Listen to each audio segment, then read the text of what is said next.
नमस्कार। नवरात्रि के दिनों में लोग माँ दुर्गा की पूजा आराधना करते हैं।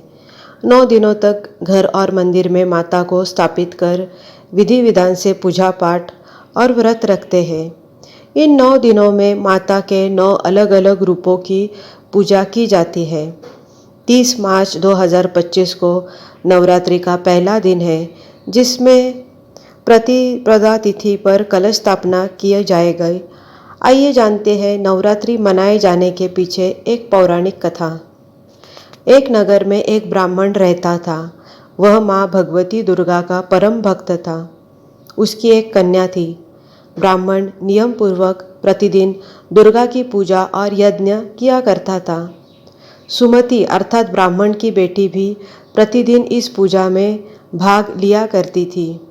एक दिन सुमति खेलने में व्यस्त होने के कारण भगवती पूजा में शामिल नहीं हो सकी। यह देख उसके पिता को क्रोध आ गया और क्रोधवश उसके पिता ने कहा कि वह उसका विवाह किसी दरिद्र और कोढ़ी से करेगा। पिता की बातें सुनकर बेटी को बड़ा दुख हुआ और उसने पिता के द्वारा क्रोध में कही गई बातों को सहर्ष स्वीकार कर लिया। कई बार प्रयास करने से भी भाग्य का लिखा नहीं बदलता। अपनी बात के अनुसार पिता ने अपनी कन्या का विवाह एक कोढ़ी के साथ कर दिया। सुमति अपने पति के साथ विवाह कर चली गई।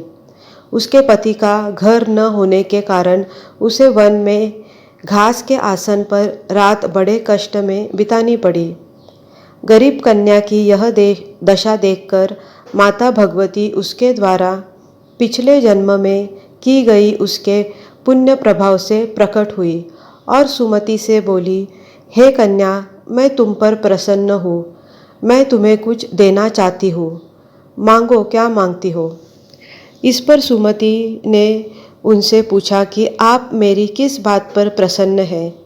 कन्या की यह बात सुनकर देवी कहने लगी, मैं तुम पर पूर्व जन्म के तुम्हारे पुण्य के प्रभाव से प्रसन्न हूँ।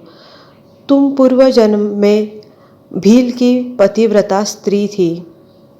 एक दिन तुम्हारे पति भील द्वारा चोरी करने के कारण तुम दोनों को सिपाहियों ने पकड़ कर जेल खाने में कैद कर दिया था।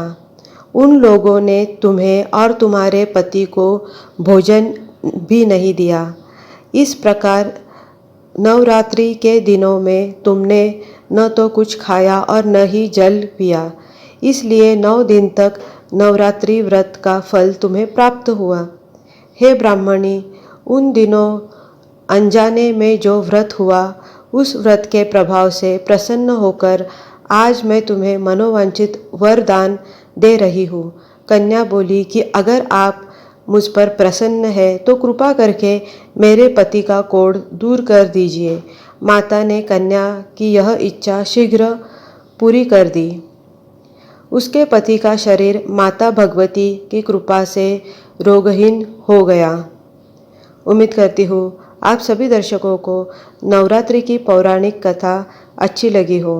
वीडियो अच्छी लगी हो तो लाइक कीजिए, शेयर कीजिए, चैनल को सब्सक्राइब कीजिए।